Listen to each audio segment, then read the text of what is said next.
¿Existe Dios? Saben, yo me he hecho esa pregunta toda mi vida y bueno, he pasado etapas de fanatismo religioso, etapas nihilistas, etapas de investigar a todas las religiones y al final descubriré algo más allá de la mente, algo que no estaba en posturas intelectuales, sino en el silencio. Así que déjame contarte mi historia. Bueno, cuando yo tenía 8 años, cuando era un niño, ya empezaban a surgir en mí preguntas existenciales, ¿no? Me preguntaba qué es el universo, de dónde vino, cómo apareció, cómo aparecimos nosotros, cuál es el sentido de nuestra existencia. Bueno, y la única cosa que daba respuestas a lo que yo preguntaba, ya que ningún adulto me parecía responder, era mi religión cultural, ¿no? La Biblia. Empecé a leer la Biblia, empecé a asistir a la iglesia católica, ya tenía un poco más de edad, más o menos unos 12 años, cuando por azares del destino conozco a los hijos de un pastor evangélico, bueno, jugando y unas pichangas de fútbol en la calle, y bueno, ellos me invitan a participar de sus reuniones, bueno, me fue gustando, me fui quedando, y entré a formar parte de esa iglesia cuando tenía 13 años. Me uní a ellos aceptando sin ninguna crítica la ideología que tenían sobre la vida, ¿no? Pasé 7 años en la religión cristiana, profundizando en el estudio de la Biblia y la apologética cristiana. Eh, Me di cuenta que durante mi adolescencia yo tenía miedo de algo, tenía miedo de estar equivocado, tenía miedo de que ese Dios no exista. Entonces yo buscaba argumentos que apoyen mi postura, ¿no? Buscaba científicos que creían en Dios, filósofos que creían en Dios, y toda evidencia que argumentaba en contra para mí era invisible a mis ojos. No le prestaba atención. En otras palabras, ese era el filtro con el cual yo estaba viendo la realidad. Bueno, sucede que cuando ya era un poco más grande, tenía 18, 19, es que uno es joven y quiere hacer cosas propias de la edad, ¿no? Tener novia, salir a fiestas, escuchar música. Pero estas cosas eran prohibidas en la iglesia. La iglesia tenía ciertas normas, una moralidad muy rígida. Y bueno, y mi cuerpo al querer hacer estas cosas y al hacerlas y al sentirme culpable por no obedecer a Dios, ya que era muy perfeccionista, es que yo me empiezo a enfermar, me empieza a dar ansiedad generalizada, eh, no dormía 3 meses, no comía y cada vez me fanatizaba más, pensaba bueno, que estaba endemoniado, así me decían en la iglesia, ¿no? Que de repente había hecho algo muy malo y que por eso estaba así. Y yo creo que en esa ocasión estuve cerca de la muerte. Y saben, la cercanía con la muerte transmuta las almas. Cuando estaba muy mal, la iglesia me había prohibido tomar pastillas porque decían que tenía. Pero bueno, en un intento desesperado, yo las tomé y empecé a dormir, me empecé a relajar, empecé a salir más en mi motocicleta y mi paranoia se fue despejando. Me fui sanando y, ¿saben? Una desconfianza hacia la religión fue creciendo. En ese entonces, las normas morales las mandé por un tubo, empecé a hacer una vida normal y una emoción de aventura, de libertad se asomaba y me gustaba. Me gustaba ser un no creyente. No me había declarado ateo, pero ya no creía en la religión. Tal vez era como un agnóstico. Y, ¿saben? Cuando estaba en este estado, sucedía lo contrario. Este es un fenómeno curioso de la mente. Ahora yo tenía miedo de que ese Dios exista, porque si existiese Dios, significaba reglas, moralidad y algo, una vida muy rígida que yo no quería y que no disfrutaba. Y por lo tanto me esforzaba en que mi postura sea la correcta, ¿no? En que Dios no exista. Y fue ahí que me fui dando cuenta de ese fenómeno, ¿no? Cuando era creyente tenía miedo que Dios no exista. Y ahora que era no creyente tenía miedo de que exista. No importa en qué bando estés, la mente siempre te va a poner esa trampa. Y es aquí que, bueno, hay un filósofo, Immanuel Kant, que tiene un libro llamado Crítica a la razón pura, donde se hace la pregunta, ¿qué puedo conocer? Y él, por medio de antinomias, establece los límites de la razón. Bueno, para resumirles, les voy a decir que la cuestión de Dios, la razón no puede ni afirmar ni negar su existencia, ¿no? Eso con los años lo vi claro.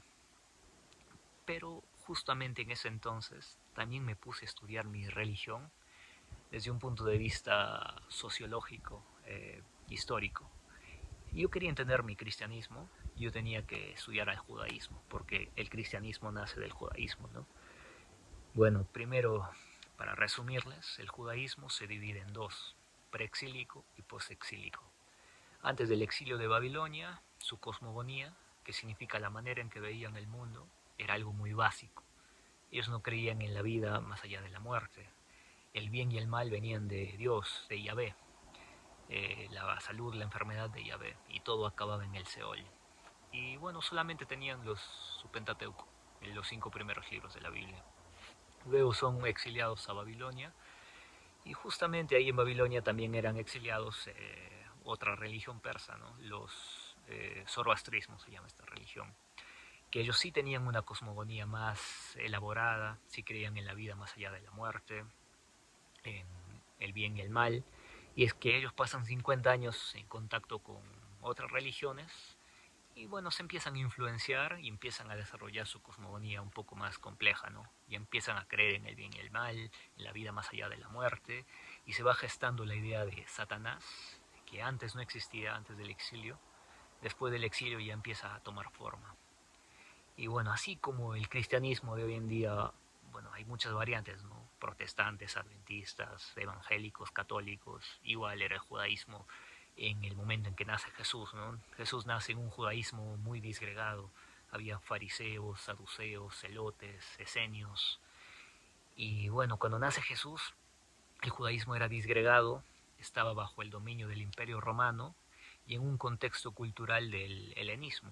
El helenismo es el florecer de las artes y la filosofía y que se fusionan con las culturas orientales, esos en el siglo I, II y III. Y bueno, el cristianismo es producto de este helenismo, ¿no? Es un sincretismo de religiones, de influencias. El cristianismo era una religión más del montón, de muchas. Y bueno, el cristianismo fue creciendo en popularidad hasta que empezó a desestabilizar el imperio. Y también se peleaban entre ellos mismos, no se ponían de acuerdo cuáles eran las escrituras inspiradas por Dios. Es entonces que los emperadores, bueno, oficializan al cristianismo como la religión oficial del imperio, escogen a dedo qué pergaminos, qué libros van a ser los inspirados por Dios, esto por una conveniencia política, para no desestabilizar el imperio. Y es así es que se hace la famosa Biblia y un concilio en Nicea. Y es aquí cuando yo, eh, bueno, después de eso conocemos la historia, ¿no? Bueno, el cristianismo se convirtió de una religión perseguida a una religión perseguidora. Y bueno, llega aquí a América hace poco más de 500 años.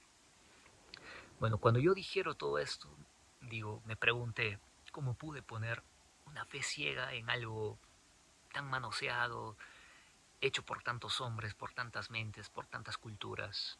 Para mí la verdad era algo atemporal, ¿no? Algo que no cambiaba y que estaba disponible para todos en todo tiempo y lugar. Pero bueno, esta Biblia fue desde un pequeño territorio, fue creciendo, cambiando, y ahí me di cuenta de que ya no creía en esta religión, ya para mí la religión ya fue. Pero justamente en este momento de confusión es que dos autores franceses influencian mucho mi biblioteca personal.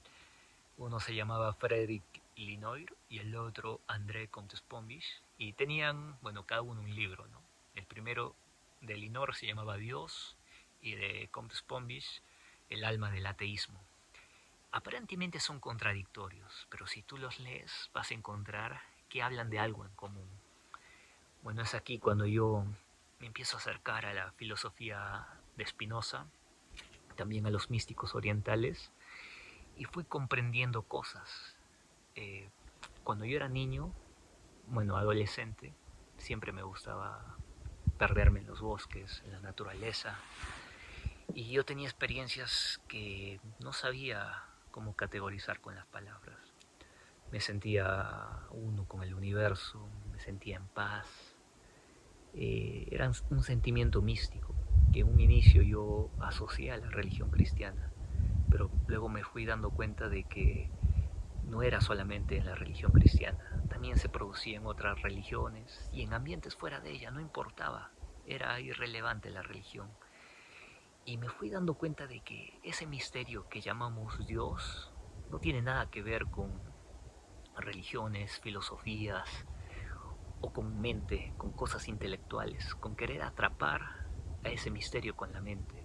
Al contrario, cuando la mente se suelta, se disuelve, es que uno saborea ese misterio. Y es algo que uno debe vivir y experimentar. Y sabe que las palabras no alcanzan para definir ese misterio. Que él es uno con el todo. Que el ser está en todo lugar, tanto en la luz como en la oscuridad. Bueno, es un tema para hablar largo y tendido. Ahora, bueno, ya no soy de ninguna religión, soy nada. He evolucionado en ese aspecto mucho. Y bueno, he escrito un libro donde hablo de muchos temas existenciales, pero uno de esos grandes temas es la búsqueda de Dios. ¿Quién es Dios? ¿Dónde lo puedes encontrar? Bueno, y para esto he escrito este libro, se llama Eclipse, que simboliza esa, por decir, esa unidad, eh, la luz, la oscuridad, por decir, el fanatismo y el nihilismo. Cuando se unen vas a descubrir algo más profundo, un lugar desde donde emanan todas las posturas intelectuales, desde donde nace todo. Bueno, si eres un existencialista apasionado, si te interesan estos temas, te invito voy a dejar mi número de WhatsApp Business si estás interesado en mi libro. Y bueno, yo hago envíos a toda Sudamérica, bueno, a todo el mundo del país que me pidan. Ahí vemos las opciones para poder enviarles. Lo único que tienen que hacer es contactarme y agendamos un punto de entrega por ahí. Bueno, espero que les haya gustado este video y nos estamos viendo.